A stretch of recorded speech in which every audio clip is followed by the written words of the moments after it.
сентябре 1977 года в небольшом французском городе Мец собралась публика, писатели, философы, поклонники фантастики.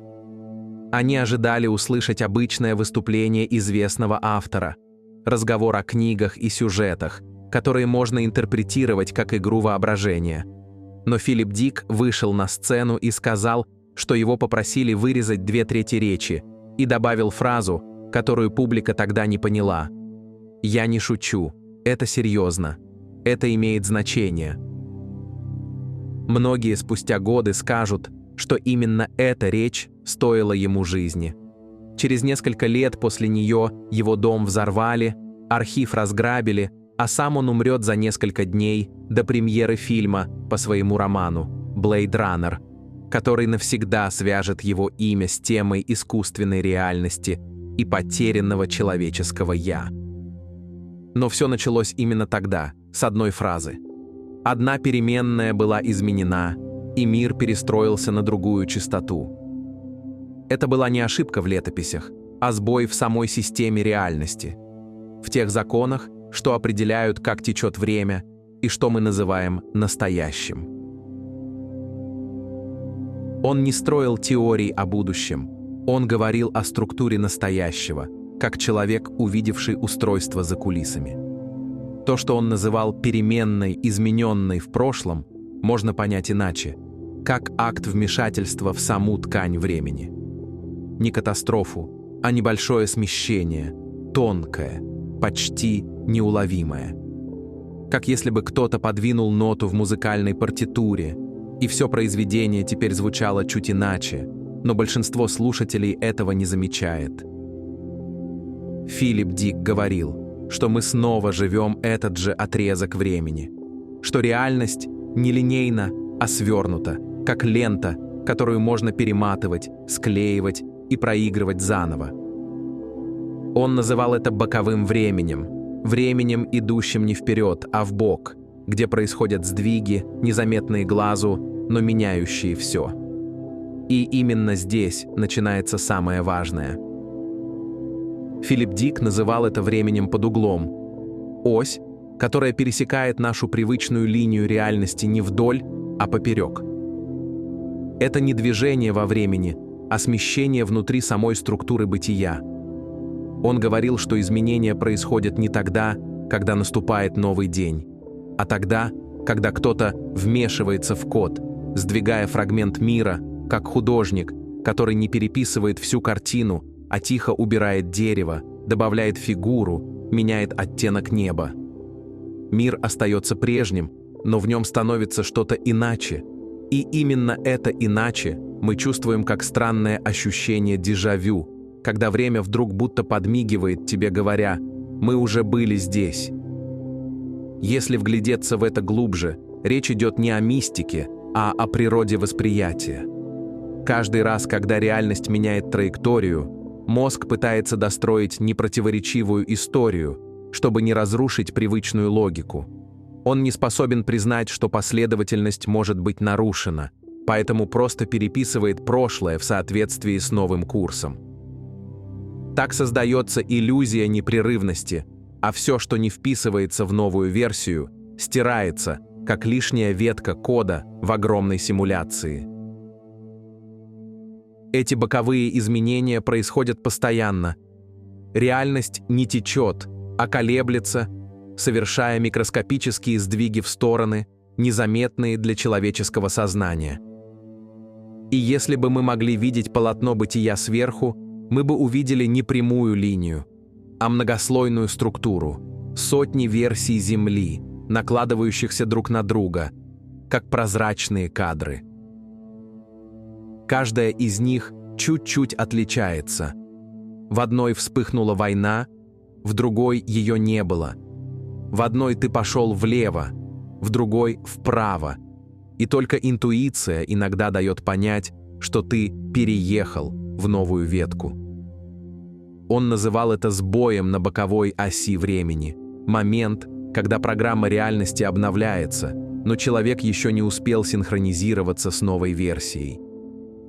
Мы чувствуем это как странные несовпадения, внезапные отклики, потоки мыслей, которые приходят откуда-то, или даже как внутренние скачки, будто бы ты живешь ту же секунду, но с другим смыслом.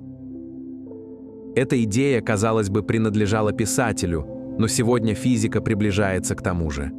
Квантовые версии Вселенной тоже допускают боковые ветки, миры, которые существуют одновременно, но проявляются в зависимости от наблюдателя. И тогда становится понятно, речь не о фантастике. Речь о том, что мы живем в непрерывно переписывающемся мире, где время не поток, а ткань, которую можно перекроить. За всеми этими сдвигами и ветвлениями стоит не хаос, а замысел. Каждая новая версия мира — это не ошибка, а результат выбора, сделанного на уровне, куда наше сознание обычно не дотягивается. Он называл этот уровень программистом, не в религиозном смысле, не богом на облаках, а разумом, который управляет самой архитектурой бытия, обновляя ее как систему. Он утверждал, что этот программист работает не в линейном времени. Он не ждет будущего и не вспоминает прошлое. Для него все существует сразу, как многослойный кадр, где каждая возможная реальность уже прописана. Но только одна становится активной, пока мы ее наблюдаем. И это наблюдение – ключ. Не случайно квантовая физика пришла к тому же. До тех пор, пока никто не смотрит, частица остается в суперпозиции. И только взгляд превращает вероятность в событие. В этом смысле каждый человек – это микроскопический программист, участвующий в большом коде Вселенной. Но Дик шел дальше. Он говорил, что программист не просто запускает код, а непрерывно переписывает его. И если реальность напоминает шахматную доску, то два игрока — это две силы, две программы. Одна созидающая, другая разрушительная. Иногда создается впечатление, что тьма выигрывает, фигуры падают, доска пустеет, ходы кажутся обреченными. Но Дик говорил, партия уже сыграна, и программист заранее знает финал. Каждое поражение — часть стратегии, каждое разрушение — строительный материал для нового порядка. Мы видим только мгновение, но он — все поле целиком. На первый взгляд это звучит как приговор, будто судьба уже записана в коде. Но, говорил Дик, именно в этом и проявляется свобода. Не в изменении сценария, а в осознании себя тем, кто видит сам сценарий. Если мир действительно переписывается, то каждый наш выбор — это не просто поступок, а команда коду. Каждое внимание, каждая мысль, каждая эмоция становится строкой в этой программе. И если ты выбираешь жить из страха, программа обновляется в пользу страха. Если выбираешь осознанность, открывается новый слой с другими законами, другими возможностями. Не кто-то сверху решает, где ты окажешься, а твоя частота участия определяет, на какой ветке ты проснешься завтра. Он писал, что программист – не наблюдатель, а художник, который непрерывно творит саму ткань мира. И именно поэтому в его структуре есть несовершенство. Ошибки, глюки, странности – это не сбои, а подсказки. Как след кисти на холсте, по которым можно распознать руку художника. И если ты видишь глюк в матрице, повторяющуюся фразу «дежавю», «совпадение», возможно, ты не сходишь с ума, а просто на мгновение видишь код без декораций. Дик называл это «миганием источника», моментом, когда программа на секунду открывает то, что скрыто под ней. И каждый такой миг — шанс вспомнить, что реальность не происходит с тобой, а через тебя. Что программист — не кто-то внешний, а тот, кто смотрит изнутри твоих собственных глаз. В 1970-х он искал язык, чтобы описать интеллектуальное поле, которое управляет структурой реальности, и единственная метафора, которая тогда могла передать этот смысл, была программа. Не цифровая, а живая, как закон симфонии или биологического кода. Фактически, он говорил о самоорганизующейся системе сознания, где каждая часть влияет на целое, а целое непрерывно обновляется. Позже, когда появились компьютеры, интернет и теории симуляции, его идеи вдруг оказались буквально пророческими, потому что язык технологий стал точным отражением тех принципов, о которых он писал в философской форме. Так что, когда он говорил «программист», он имел в виду разумное начало, которое не создало нас однажды, а постоянно переписывает реальность, как живой организм, адаптирующийся к состоянию наблюдателей. Его метафора была не цифровой, а скорее мистико-философской, как если бы сама Вселенная обладала самосознанием и редактировала себя через нас. Филипп Дик говорил, что все эти сбои — это не ошибки сознания, а следы моментов, когда сама реальность переходит с одного уровня на другой, когда код бытия на мгновение переписывается на глазах наблюдателя, и плотная ткань мира дает вспышку, как если бы система моргнула и показала настоящий механизм внутри. Он считал, что именно в такие мгновения мы ощущаем дежавю, совпадения, предчувствия и сны, которые кажутся более реальными, чем сама дневная жизнь. Потому что в эти мгновения мы соприкасаемся с другими версиями реальности, с тем, что еще не проявлено, но уже существует. Он называл это миганием источника, моментом, когда Вселенная вспоминает сама себя, когда все вдруг совпадает: время, слова, взгляд человека, строка в книге, номер на автобусе, и все вместе создает ощущение точного синхрона, как если бы высшая система проверяла нашу осознанность, спрашивая: «Ты заметил? Ты видишь, что все это связано?» Совпадения для него были не просто игрой ума, а способом, через который разум Вселенной общается с нами напрямую. Сегодня мы называем это синхронистичностью. Юнг говорил, что это моменты, в которых психика и мир перестают быть разделенными. Современная нейрофизиология подтверждает: во время таких событий в мозге меняется ритм волн, восприятие времени искажается, и человек впадает в состояние расширенного внимания. А Дик добавлял: в эти моменты мы выходим из программы. Не навсегда, но достаточно, чтобы увидеть ее границы. Чтобы понять, что жизнь не идет по прямой, а скорее по спирали, и все, что нам кажется повтором, на самом деле возможность прожить то же самое иначе. Он верил, что сны — это не иллюзии, а проблески других пластов мира, в которых наше сознание путешествует, когда тело спит. Иногда сны предупреждают, иногда исцеляют, иногда показывают реальности, к которым мы еще только идем. Мозг переводит эти опыты на язык символов, поэтому они кажутся странными. Но если вглядеться глубже, в них закодировано все — и предупреждение, и подсказка, и способ выйти за границы повторяющегося цикла. Дежавю же он считал наиболее честным знаком того, что мы буквально прошли через перезапуск. Как если бы Вселенная на мгновение отмотала ленту и дала еще один шанс поступить иначе. И если ты осознал это в моменте, если остановился и почувствовал «да, это уже было», то это значит, что ты заметил сам акт обновления, сам переход между вариациями мира. В этом смысле дежавю не сбой, а напоминание, что мы живем в системе с множеством уровней восприятия, и каждый раз, когда чувствуешь этот звон узнавания, это как эхо из соседнего мира, в котором ты уже однажды был. И, возможно, все эти глюки — не ошибки мира, а знаки, что программа работает. Что Вселенная не сломана, а жива. И иногда, чтобы мы не забыли о ней, она сама подмигивает нам из-под маски реальности. Весной 1974 года Филипп Дик пережил нечто, что навсегда изменило его жизнь и стало центром его философии.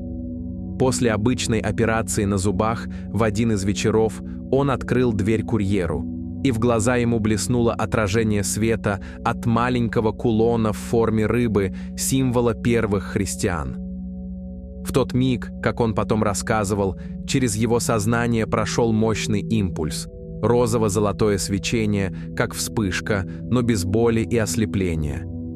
Он говорил, что это был не свет, а информация в форме света. Волна, несущая знание, которое не нужно было читать, потому что оно сразу распаковывалось внутри. С того момента его жизнь раскололась на две реальности. Одна – привычная. Калифорния 70-х, дом, книги, письма, сигареты. Другая – древний Рим первого века, где он одновременно жил как христианский раб под властью империи. Он не видел это как видение или бред. Он утверждал, что время просто сложилось в петлю, и две эпохи наложились друг на друга, потому что код реальности дал сбой, две линии пересеклись, и сознание оказалось между ними. Именно тогда, по его словам, он начал получать передачи от некоего разума, того, что он позже назвал Велес, обширная, активная, живая интеллектуальная система. Это было не существо и не бог в религиозном смысле, а скорее поле, сознание, выходящее за пределы времени, наблюдающее за ветками реальности и корректирующее их, когда они начинают отклоняться. По его описанию, это был не просто контакт, а процесс вспоминания, как будто человек всегда был частью этого разума, но забыл об этом. И теперь канал связи вновь открылся. Он говорил, что свет передал ему знания, которые невозможно было придумать. Сложные философские и научные структуры, целостные блоки понимания.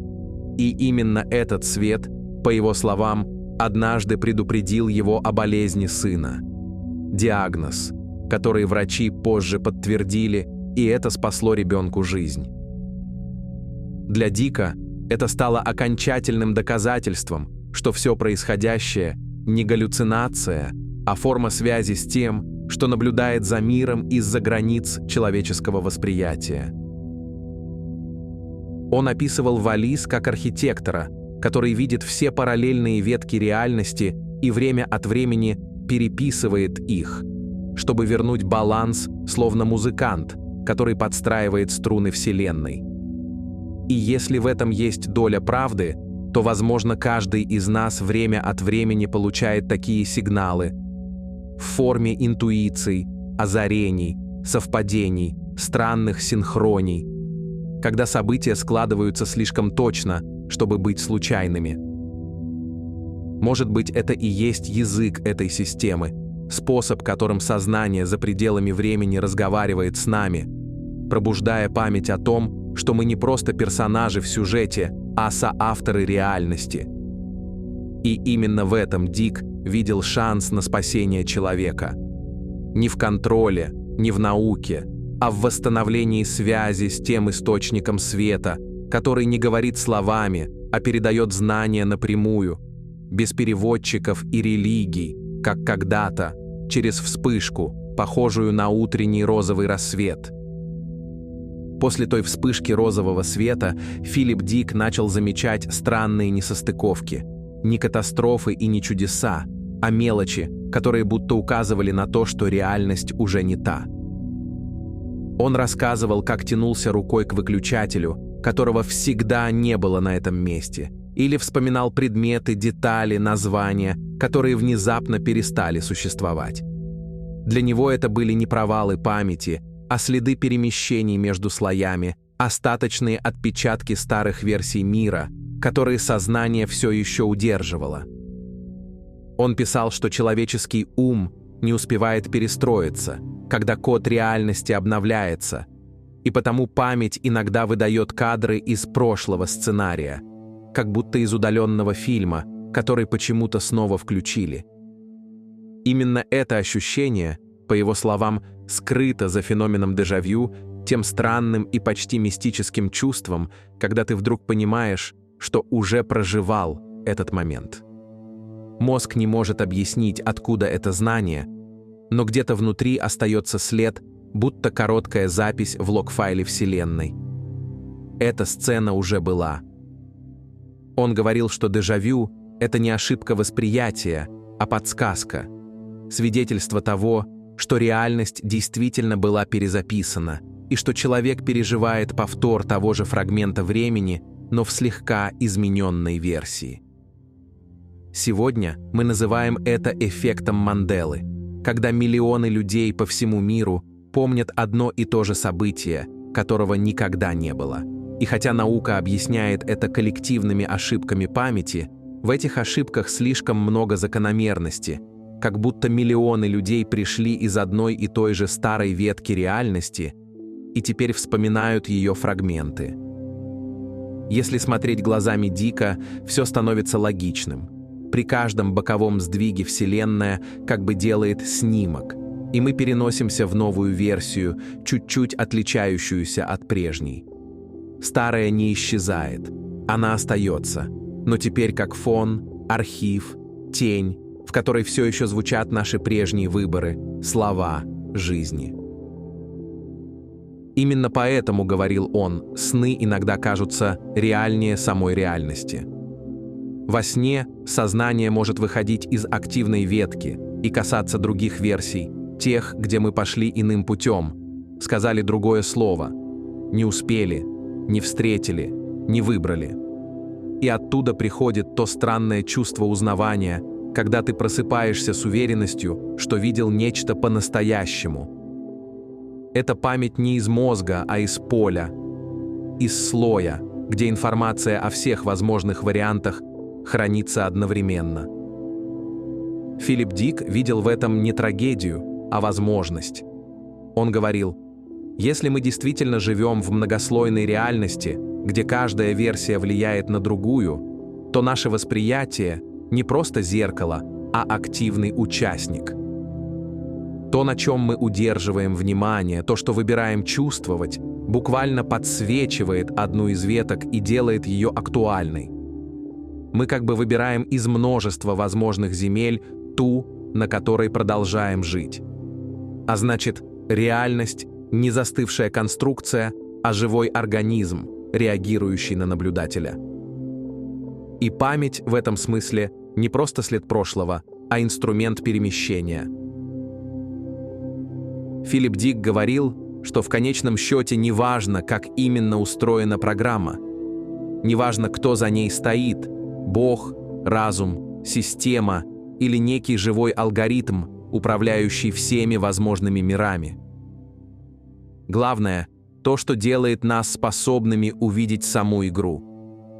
Он считал, что пробуждение начинается не тогда, когда ты понимаешь, что происходит, а когда вдруг осознаешь, кто в тебе все это наблюдает. Мир может быть многослойным, время — нелинейным, а пространство — текучим. Но тот, кто осознает это, всегда вне перемен.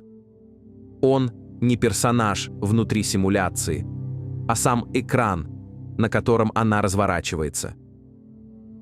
Когда ты начинаешь смотреть на происходящее не глазами роли, а глазами свидетеля, вся структура мира начинает смещаться.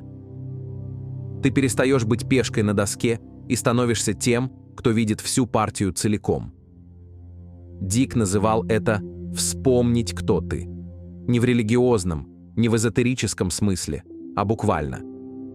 Понять, что все, что ты видишь, чувствуешь, вспоминаешь, это отклик реальности на твое внутреннее состояние. Мир не существует отдельно. Он реагирует на частоту твоего внимания. И чем больше осознанности в твоем взгляде, тем мягче становится пространство. Оно начинает отзываться не как сцена, а как живое существо, которое узнает тебя. Он писал, что когда человек перестает бороться с системой, она перестает быть тюрьмой. Она становится зеркалом. А за зеркалом — свет. Свет, который всегда был, но который нельзя увидеть, пока смотришь глазами страха. Он говорил: «Мы не заложники мира, мы его соавторы. И каждый акт внимания — это маленькое обновление программы, маленький поворот Вселенной в сторону пробуждения. Может быть, именно для этого мы сюда и пришли, чтобы в бесконечном потоке иллюзий, историй, боли и восторга вспомнить, что внутри нас всегда был тот, кто не спит, тот, кто наблюдает. И чем чище этот взгляд, тем больше он превращается в свет. Мир не исчезает, когда ты просыпаешься. Он просто становится прозрачным. Ты продолжаешь жить, говорить, есть, дышать, любить. Но все происходит будто сквозь легкую вуаль, где за каждым событием ты видишь смысл. Ты понимаешь, что реальность не враг тебе, а союзник. Что не нужно спасаться из мира, нужно проснуться в нем. И, возможно, в этом и есть главный замысел программиста, о котором писал Дик. Чтобы когда-нибудь кто-то изнутри самой программы осознал себя не кодом, а источником света, который этот код оживляет. Не героем в фильме, а самим экраном, на котором все это возникает. И в тот момент, когда ты перестаешь искать выход, ты уже вышел. Иногда я думаю, что все это не случайность. Что мы читаем эти тексты, слушаем эти истории, видим эти совпадения, просто чтобы однажды почувствовать, все связано. Что нет чужого времени, нет прошлых и будущих миров. Есть только этот миг, живой, дышащий, настоящий. И может быть, вся программа существования — лишь способ, которым бесконечное учится видеть себя глазами конечного. Мы не ошибки кода, мы его пробуждение. И пока ты осознаешь себя здесь, среди звуков, лиц, дыхания, движений, реальность меняется. Не потому, что ты борешься с ней, а потому, что ты начинаешь видеть ее по-настоящему.